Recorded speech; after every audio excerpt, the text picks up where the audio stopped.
Hi, good morning, and welcome back to Human Gardeners Veranda Talk. I feel that our knowledge about history is very inadequate. We know a very few things about history. The only thing which we know is what we learned from school or colleges, few of the stories. The history can be a very good teacher. It can also be a very good reminder and also a tool to correct our course as we go into our future. But unfortunately, we don't take many efforts to know more about history. So today I will share a story with you from history. This story you will not find in any of the history books. The story is about a monk from Vietnam. As we all know, Vietnam was ruled by the French for so many centuries. And it was in the year 1954 that they decided to move out of Vietnam. At that time, Vietnam was divided into North Vietnam and South Vietnam.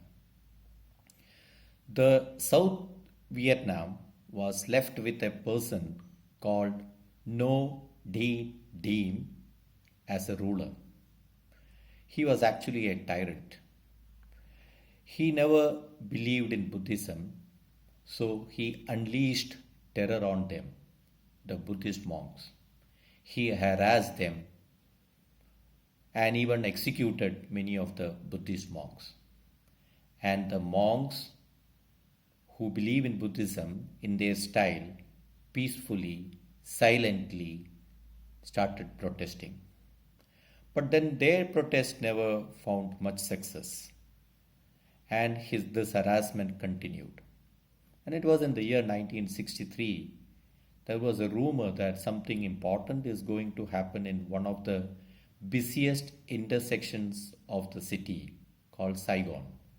It was just outside the Cambodian embassy. But such protests were quite common in Vietnam. So nobody gave much importance to that. So even on that particular day, only two of the senior journalists were present there. On that day, hundreds of Buddhist monks started gathering in that busy intercession.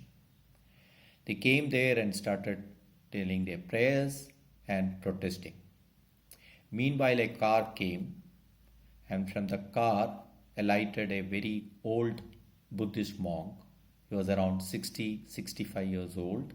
He came out of the car along with two of his assistants.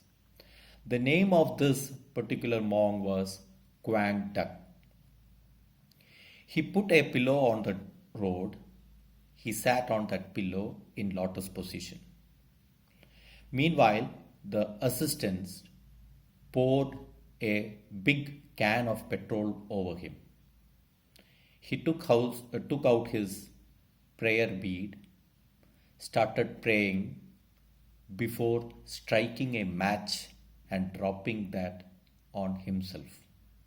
Before anyone could understand what is happening, the whole body was engulfed in flames of fire. Importantly, he did not even flinch an inch. He just sat there without moving, without uttering a word, peacefully, silently in his lotus position. This one image shook the whole world.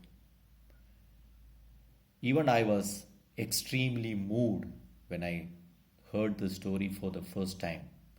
It had huge impact on me.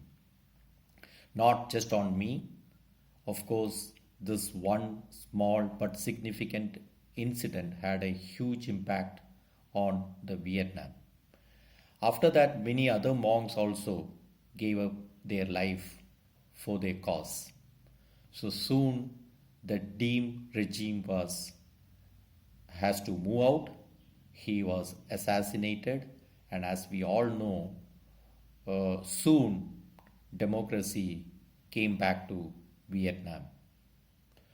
Why I shared this story with you is we always ask this question: what an individual can do against a powerful government and rulers.